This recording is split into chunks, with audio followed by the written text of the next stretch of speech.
Arkadaşlar merhaba. Peugeot 106 direksiyon kutusu. Araçta çukurlarda bir tıkırtı vardı. Direksiyon kutusundaki tıkırtı burcundan kaynaklanıyor. Yani şurada gördüğünüz parça aşınmış kendisi. Tabi şuraya çakmadır bu. Şimdi elimizde tabi aynısından yok. Bu orijinal bir parça. Çıkartırken kırıldı. Biz bunun yerine PVC 3 çeyrek 1 adet muf ve 3 çeyrek bir parça boruyla ve tornamızla bu işlevi görecek parçamızı yapacağız. Evet. Şimdi parçalarımızı birbirine kaynatacağız. Daha sonrasında tornada işleyeceğiz.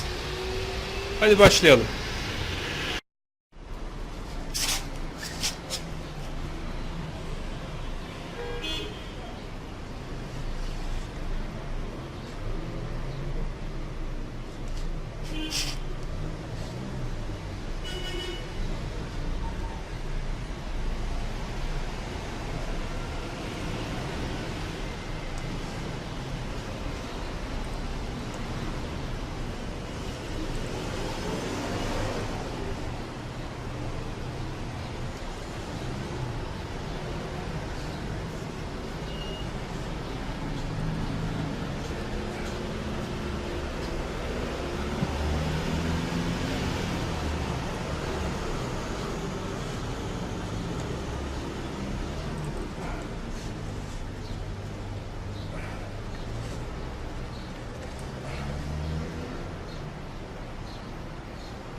Evet.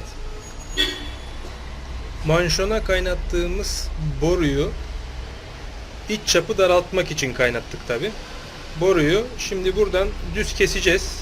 Manşonun önünü de sıfırlayacağız. Bize dış çap ve iç çap gerekecek. Onları ayarlayacağız.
Evet, şimdi hassas olarak işlemi yapacağız.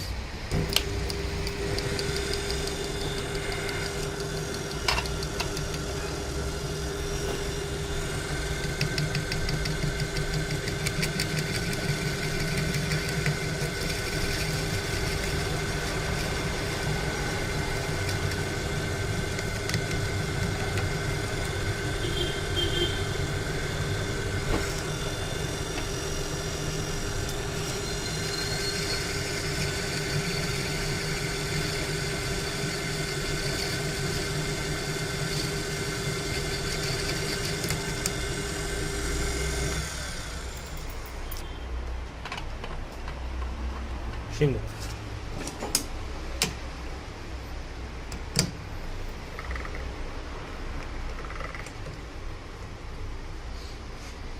şu anda